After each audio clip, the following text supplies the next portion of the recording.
everyone. So I've been talking about my favorite books of the last few years. Previous to 2020, I really didn't keep track of when I read what. So I'm just calling this my favorite books of like 2015 to 2019 because I read these all in there and I don't know when. So let's get into it.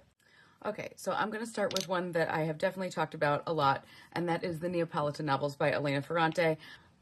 I won't say too much about them. It's basically just an epic 4-book exploration of a friendship between two women that begins in 1950s Naples, and it just takes them throughout their lives. That summary doesn't do it justice, though. This series, changes your neural pathways. Next up is A Visit from the Goon Squad by Jennifer Egan. I've talked about this too. This is interwoven stories around semi-related characters, all centered around this record executive. I don't remember the whole plot, but I remember that the writing was really good. The humor, the angst, it was all there. It's on a lot of best books lists for a reason.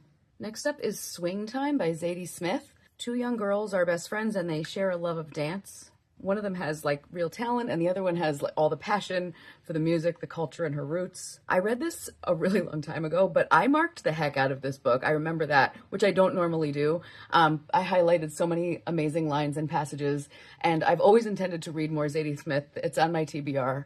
Next, I discovered Liane Moriarty, and I went through a Liane Moriarty phase where I have read most of her stuff, maybe not her newest one, but I have read most of the others. Big Little Lies was probably my favorite. I think it's probably the best. And if you've seen the show, though, you should still read the book. I liked the show, but I feel like it sensationalized, which I understand why. But what was a very beautiful, subtle, nuanced story about these women that I felt was quite stunning. I mean, the show was fun, but the book is really good.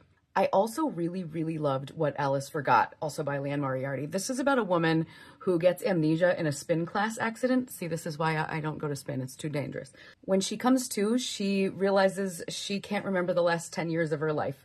And she is horrified to learn that she's no longer married to her husband, who in her mind she still loves completely. And she slowly has to begin to piece together the last 10 years she lost, including her relationships with her now estranged husband, best friend, and sister. In true Liane Moriarty fashion, though this is a mystery, it's not about the reveals, it's about the feels. This book made me want to appreciate everything about my own life and everyone in it. Next up was Alias Grace by Margaret Atwood. This is a historical fiction about a real person named Grace Marks, who was a young Irish immigrant and a domestic servant in 19th century Canada. Who may or may not be guilty of a brutal double unaliving. It is told beautifully, unreliably from her point of view, and I waffled the entire time between believing she was innocent and believing she was guilty.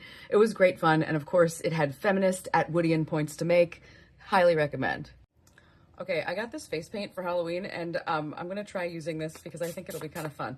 So the next one is Silence of the Lambs by Thomas Harris.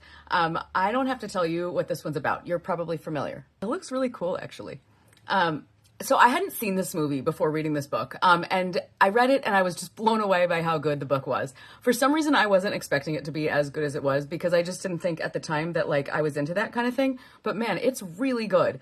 Then I watched the movie and I gotta say, I get that it's good. The cast is great. The reveals are fun. The atmosphere is superb. But I have to say it was a little bit of a letdown after the book because the book is so good. So if you've never read it and you love that movie, I really recommend it. I also bought this NYX liner yesterday at Target. I'm going to see how this goes. Ooh, it's pretty pigmented.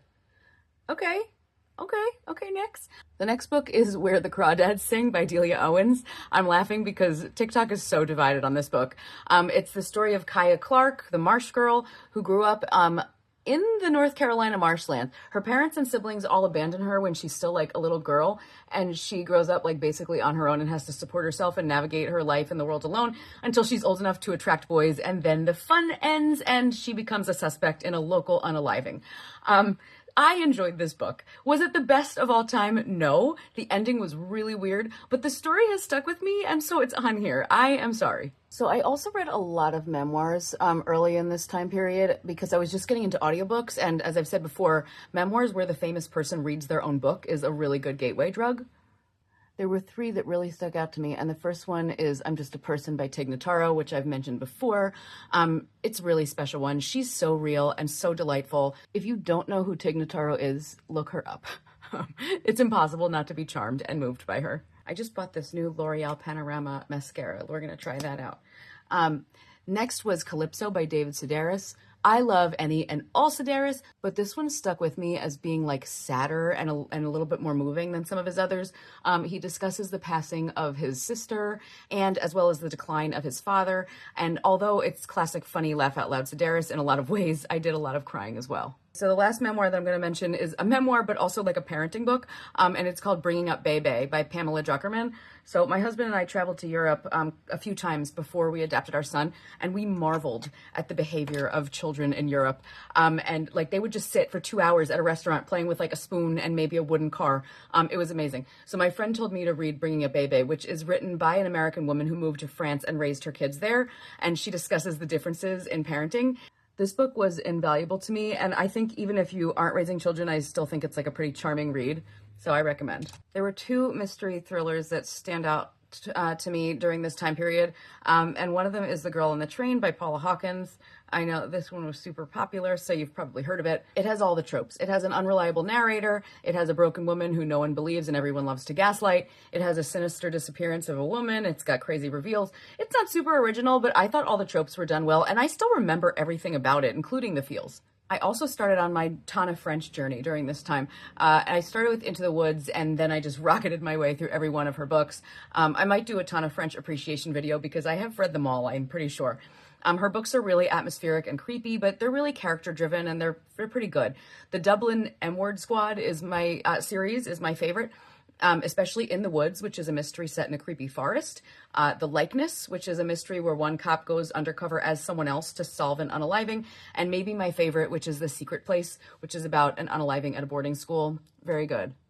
Lastly, let's talk about my favorite fantasy pick from this time, which was Miss Peregrine's Home for Peculiar Children by Ransom Riggs. It follows a teenage boy named Jacob who, after a family tragedy, discovers a hidden orphanage filled with children who possess extraordinary abilities, and he uncovers a dangerous world of supernatural threats.